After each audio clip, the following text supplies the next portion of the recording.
দীর্ঘ ১৭ বছর পর মাতৃভূমিতে ফিরছেন বিএনপির ভারপ্রাপ্ত চেয়ারম্যান তারেক রহমান। তার ঢেউ গিয়ে লেগেছে ক্রীড়াঙ্গনেও, বিশেষ করে ক্রিকেটে।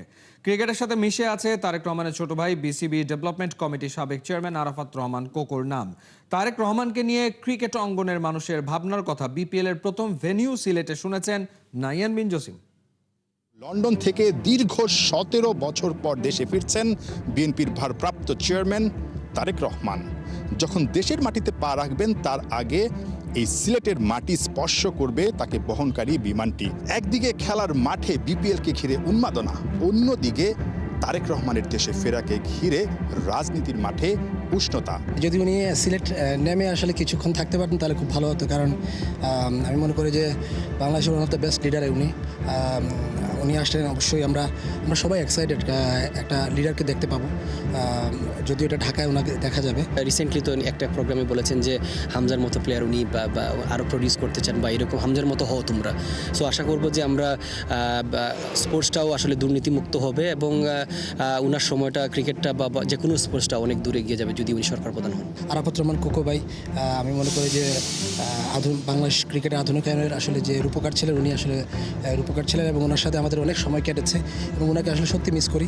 আফতাবকে নিয়ে আমাদের একটা মজার জিনিস ছিল, আমরা অনেক কঠোর পরিশ্রম করছিলাম। তখন আমাদের রিচার্ড ম্যাকিন্স আমাদের ট্রেনার ছিল এবং জাস্টিন কোডি আমাদের অস্ট্রেলিয়ান ট্রেনার ছিল। আফতাব ১ মাসের ভয়ে ও বাসায় চলে গিয়েছিল, বাট কোকো ভাই অনুবাদন করেছিলেন যে এই ছেলেটাকে হারিয়ে যেতে দিবেন না উনি। এবং আমার মনে আছে যে উনি নিজ উদ্যোগে চিটাগংয়ে ওর বাসায় গিয়ে আফতাবকে ধরে নিয়ে এসেছিলেন ট্রেনিংয়ে, এবং সেই আফতাব বাংলাদেশের পক্ষে অনেক ভালো ক্রিকেট খেলেছে এবং ওই অনূর্ধ্ব-১৯ বিশ্বকাপে ও খুব ভালো ক্রিকেট খেলেছে। আমি মনে করি যে তারেক জিয়া আসলে ইনশাল্লাহ ওই ক্রিকেটটা উনি আরও আগাবেন এবং বাংলাদেশ ক্রিকেটটাকে কীভাবে আগানো যায়, বিকজ এখানে একটা আরাফাত রহমান কোকো ভাইয়ের একটা আছে, ইমোশন আছে। আমরা আশা করি ওনার কাছে আরও ভালো কিছু আমরা পাবো সিলেট ক্রিকেটের জন্য, বাংলাদেশ ক্রিকেটের জন্য। কোকো ভাই আসলে বাংলাদেশ ক্রিকেটের জন্য অনেক কিছু করেছেন যখন উনি ডেভেলপমেন্টের চেয়ারম্যান ছিলেন, এবং উনি এমনভাবে মিশে গিয়েছিলেন আমাদের মাঝে যে উনি কখনোই আমরা বুঝতে পারিনি যে আসলে একজন প্রধানমন্ত্রী ছেলে এরকম করেছে। আমি আশা করব যে ওই ধারাবাহিকতায় বা উনি যখন দেশে আসবেন বাংলাদেশ ক্রীড়াঙ্গনে বা বাংলাদেশ ক্রিকেটের জন্য বা উনি অনেক কিছু করবেন, এবং এটার জন্য আমরা অনেক আশাবাদী। আশা করছি উনার প্রত্যাবর্তন বা উনি যদি সরকার প্রধানও হন তাহলে আমাদের ক্রিকেটের জন্য সেই ধারাবাহিকতায় আমাদের ক্রিকেটটা অনেক দূরে এগিয়ে যাবে। সুতরাং বোঝাই যাচ্ছে আগামী কয়েকটা দিন রাজনীতির মাঠ এবং খেলার মাঠ দুই জায়গাতেই উন্মাদনা একই রকম থাকবে, এবং তারেক রহমানকে ঘিরেই ভবিষ্যতে ক্রীড়াঙ্গনে ভালো কিছুর প্রত্যাশা করছেন দেশের বর্তমান এবং সাবেক ক্রিকেটাররা। নাহিয়ান বিন জসিম, ৭১, সিলেট। বাংলাদেশ ক্রিকেট বোর্ডের রুদ্ধদ্বার ম্যারাথন সভা, সেটা শেষে টাইগারদের সাবেক অধিনায়ক খালেদ মাসুদ পাইলট স্মরণ করলেন প্রয়াত আরাফাত রহমান কোকোর কথা। গণতন্ত্রের মহাসড়কে আগামীর নতুন বাংলাদেশ এগোচ্ছে, তখনই সামনে আসলো বিসিবির দুর্নীতি ইস্যু। বোর্ড বলছে একজন পরিচালকের সাময়িক বক্তব্যের দায় তারা নেবে না। আর সাকিব আল হাসানের দেশে ফেরার ইস্যু বরাবরের মতোই নির্বাচকদের কল। খালিদ জামিলের রিপোর্টে বিস্তারিত। একজন রাজনৈতিক পরিবারের আদরের ছোট ছেলে, তাও আবার সেটা ক্ষমতাসীন দলের। আরাফাত রহমান কোকো তবু বেছে নিয়েছিলেন ভিন্ন এক জীবন। নিজে ক্রীড়াবিদ ছিলেন বলেই হয়তো এই সেক্টরে দেশের উন্নতির জন্য হয়েছিলেন নিবেদিত প্রাণ।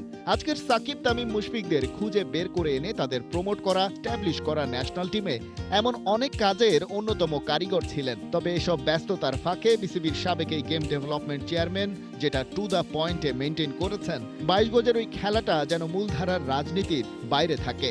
আজ এত বছর পরে এসে সেই সাক্ষী দিলেন বাংলাদেশ দলের সাবেক অধিনায়ক খালেদ মাসুদ পাইলট। তার যে বাবা মার যে জায়গাটা, সেই জায়গার অবস্থান থেকে উনি কোনোদিনই খেলাধুলার জায়গাতে কোনো ধরনের অ্যাডভান্টেজ দেন নাই, বরঞ্চ উনি সবসময় কী করে প্রপার ইউটিলাইজেশন করা যায় এবং প্রপার যোগ্য মানুষদেরকে কোথায় নিয়ে আসা যায়। আপনি যদি দেখেন যে বাংলাদেশ ক্রিকেট বোর্ডের ডেভেলপমেন্টে যে জায়গাটা ছিল, আপনি খেলা শিখে না জানা এইচপি, আমার কাছে মনে হয় যে ওনার একটা বিশাল একটা প্ল্যান ছিল, ফিউচার প্ল্যান।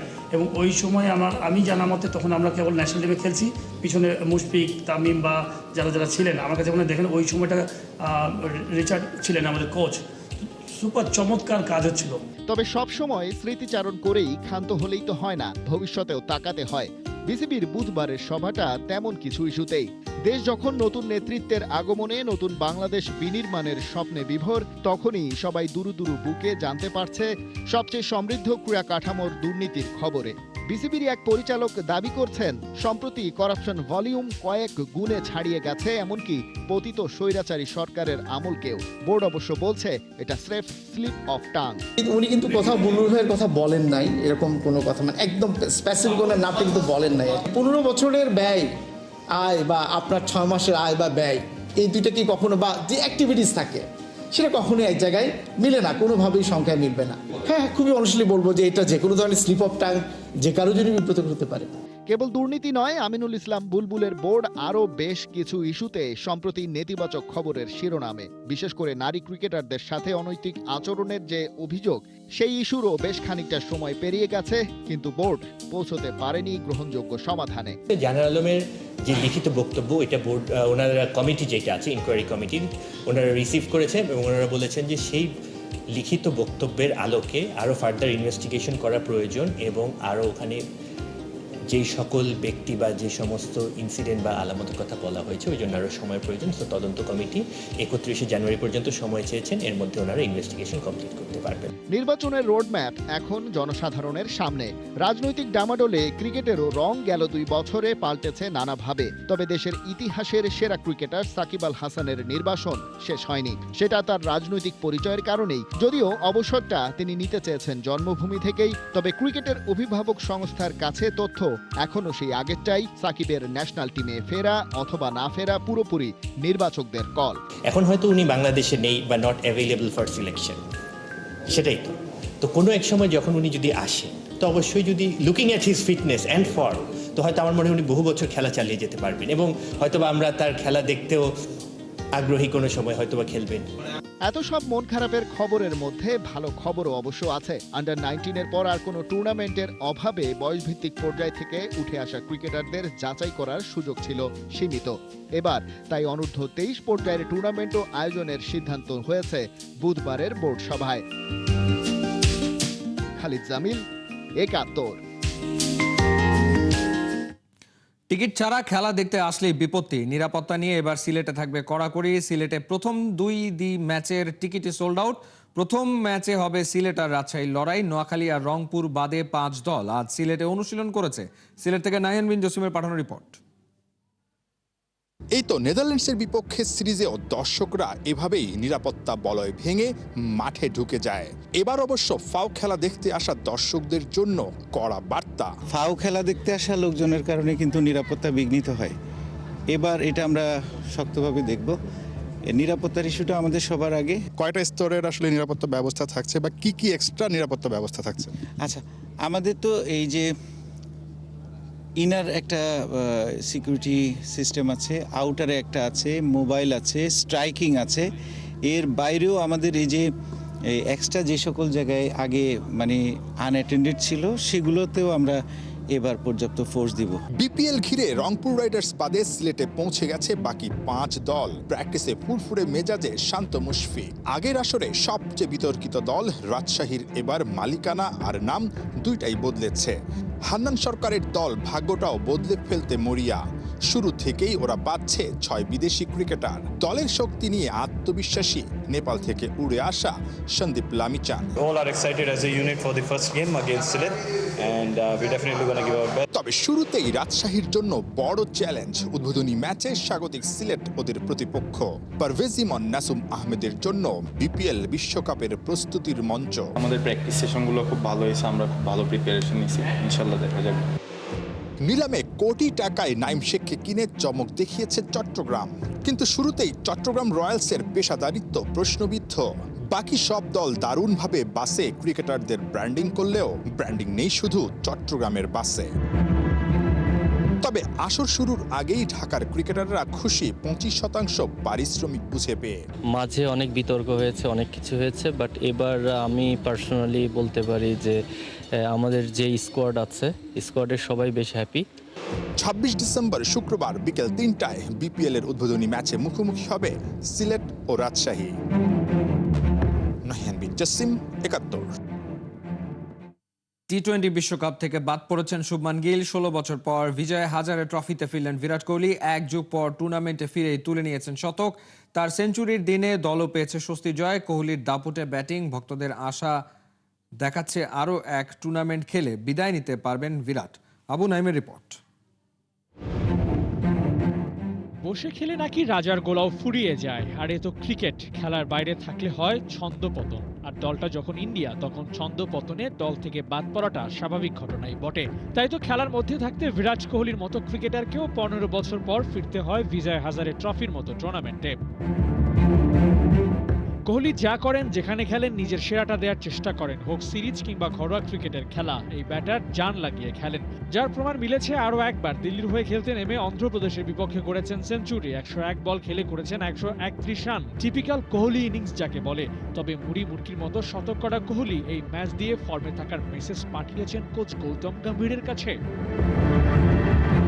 কোহলির কি আবার মেসেজ পাঠাতে হয় নাকি? এই প্রশ্ন যাদের মনে আসছে তাদের জন্য ভারতের টি-20 বিশ্বকাপের স্কোয়াডে নজর দেওয়ার অনুরোধ। শুভমান গিলের মতো ফ্যান ফেভারিট ব্যাটারও বাদ পড়ে গেছেন। দলে ফিরেছেন 2 বছর আন্তর্জাতিক ক্রিকেট না খেলা ঈশান কিষান। কে কখন টিম ইন্ডিয়া ফেরে কিংবা বাদ পড়ে তা প্রেডিক্ট করাই তো কঠিন। অপ্রত্যাশিত কোনো ঘটনা এড়াতেই হয়তো কোহলি নেমে পড়েছেন বিজয় হাজারে। কোহলিকে ছাড়া 2027 ওয়ানডে বিশ্বকাপের পরিকল্পনা করবে ভারত, এমন গুঞ্জনও উঠেছিল। কিন্তু সেসব খানিকটা উড়িয়ে দিয়েছেন কোহলি নিজেই। সাউথ আফ্রিকার বিপক্ষে শতক আর ঘরোয়া ক্রিকেটে ফিরেই চমক দেখানো এই ইনিংসগুলো বিরাটিয়ানদের নিশ্চিন্ত করবে। সেই সাথে টিম ইন্ডিয়ার ম্যানেজমেন্টকেও দিবে স্বস্তি। দলের সেরা ব্যাটার আছে এখনো ফর্মে। সে যাই হোক, কোহলি দলে জায়গা পাওয়ার জন্যই খেলুক আর যাই করুক, ওর ব্যাট হাতে অ্যাপিয়ারেন্সগুলোই বলে দেয় আরও একটা টুর্নামেন্ট জেতার জন্য ফাইট দেওয়ার মতো ফিটনেস কোহলির এখনও আছে। কেবল সময় সুযোগ আসলে নিজের অভিজ্ঞতার ব্যবহারটুকু করতে পারলে আরও একটা শিরোপা ক্যাবিনেটে তুলতে পারেন কিং কোহলি। আবু নাইম, 71। এবার বাফুফে নেমেছে নতুন পরিকল্পনায়। একদিকে ফুটসাল টুর্নামেন্ট আয়োজনের ঘোষণা, অন্যদিকে নারীদের নিয়ে ছোট পরিসরে ফুটবল লিগ আয়োজনের কথা ভাবছে বাংলাদেশ ফুটবল ফেডারেশন। দেশের ফুটবল এগিয়ে নিতে এই সিদ্ধান্ত কার্যকর হবে বলে মনে করেন সভাপতি তাবিদ আউয়াল। দেশের ক্রীড়াঙ্গনকে সমৃদ্ধ করতে একাধিক ফেডারেশনের এক হয়ে কাজ করার ইচ্ছার কথাও জানিয়েছেন বাফুফে সভাপতি তাবিদ আউয়াল। 2025 সালটা বাংলাদেশের ফুটবলের জন্য ভালো শুরু এনে দিয়েছে। আরও ভালো দিনের অপেক্ষা করছেন তাবিদ। চাইছেন জেলা পর্যায়ের লিগগুলোর মানোন্নয়ন করতে। ফুটবল ফেডারেশন থেকে আমি বারে বলে আসছি যে আমরা অনেক ফেডারেশনের সাথে কাজ করতে চাই, বিশেষ করে যেখানে আমরা একই সাথে অবদান রাখতে পারি, like physiotherapy centres, rehabilitation centres, mental stress management and even সরকারের সাথে মাঝে মধ্যে ইনফ্রাস্ট্রাকচার বিল্ডিংয়ের যদি আমরা একটা লবি করতে পারি একসাথে, সেটাতে আমাদের লক্ষ্যমাত্রা থাকে। লোকাল ডোমেস্টিক লিগের মানটাকে আরও শক্তিশালী করতে হবে। তাই আমরা আশা করি সাফ টুর্নামেন্টের সাথে, সাফ টুর্নামেন্টের মাধ্যমেই আমরা মেয়েদের ফুটসলটাকে শুরু করতে পারবো। 2026 সালে আপনারা ইনশাল্লাহ দেখবেন যে ফুটসল আমরা কী করতে চাই, কী করতে পারি, কারা খেলবে, কিভাবে টিম গঠন হবে, কোন কোন টুর্নামেন্ট খেলো, সবগুলোই আমরা আর ওরকম যেটা বললে লুকোচুরির মাধ্যমে রাখবো না। খ্রিস্টানদের সবচেয়ে বড় ধর্মীয় উৎসব বড়দিন পালনের পরদিনই মাঠে নেমে যায় একাধিক দেশের খেলোয়াড়রা। বিশেষ এই দিনকে বলা হয় বক্সিং ডে। ঐতিহ্যগতভাবেই এবারও বক্সিং ডেতে বিশ্বব্যাপী থাকছে অসংখ্য খেলাধুলার ইভেন্ট। এবার এই ট্র্যাডিশনের অংশ হয়ে যাচ্ছে বাংলাদেশেও। ফয়সাল হাবিবের রিপোর্টে বিস্তারিত। বড়দিনের ঠিক পরের দিনকেই বলা হয় বক্সিং ডে। কখনো কি মনে প্রশ্ন এসেছে বক্সিং ডেই কেন নাম হলো এই দিনটার? এই উত্তর খুঁজতে যেতে হবে কয়েকশো বছর পেছনে। মধ্যযুগে ইংল্যান্ডের ধনীরা বড়দিনের পরদিন তাদের চাকর অথবা কর্মচারীদের বক্সে করে গিফট বা টাকা পয়সা দিত। ক্রিসমাসের দিন কাজ করে 26 ডিসেম্বর ছুটি পেত কর্মচারীরা। ছুটির দিনে নিজেদের মালিকদের কাছে পাওয়া গিফট বক্স নিয়ে নিজেদের বাড়ি ফিরত বাড়ির সাহায্যকারীরা। সে থেকেই মূলত ধীরে ধীরে এই দিনের নাম হয় বক্সিং ডে। যেহেতু ইংল্যান্ড প্রায় পুরো বিশ্বই শাসন করেছে একসময়, তাই ধীরে ধীরে বক্সিং ডের ঐতিহ্য ছড়িয়ে পড়ে দুনিয়াব্যাপী। সময়ের সাথে সাথে বিলুপ্ত হয় দাসপ্রথা, কিন্তু বক্সিং ডের ঐতিহ্য থেকে যায়। 26 ডিসেম্বর সাধারণ ছুটি ঘোষণা করা হয়। এই ছুটির দিনে ধীরে ধীরে এলাকা ভিত্তিক খেলাধুলার একটা চল শুরু হয়। ধীরে ধীরে বড় পরিসরে কমনওয়েলথ দেশগুলোতে আয়োজন করা হয় খেলাধুলার। রীতি হয়ে যায় boxing day sports. Boxing day ঐতিহ্য ইংল্যান্ডে শুরু হলেও কিন্তু অস্ট্রেলিয়াতে সমান তালে পালন করা হয় এই দিন। প্রতি বছরই এই দিন মেলবোর্ন ক্রিকেট গ্রাউন্ডে থাকে অস্ট্রেলিয়া দলের টেস্ট ম্যাচ। এছাড়াও নিউজিল্যান্ড, সাউথ আফ্রিকাও আয়োজন করে বক্সিং ডে ক্রিকেট। এবছরের বক্সিং ডে টেস্টে মুখোমুখি হবে অস্ট্রেলিয়া এবং ইংল্যান্ড। অস্ট্রেলিয়াতে এদিন বিগ ব্যাশের দুটো ম্যাচ। হোবার্ট হারিকেন্সের হয়ে মাঠে থাকবেন বাংলাদেশের রিশাদ হোসেন।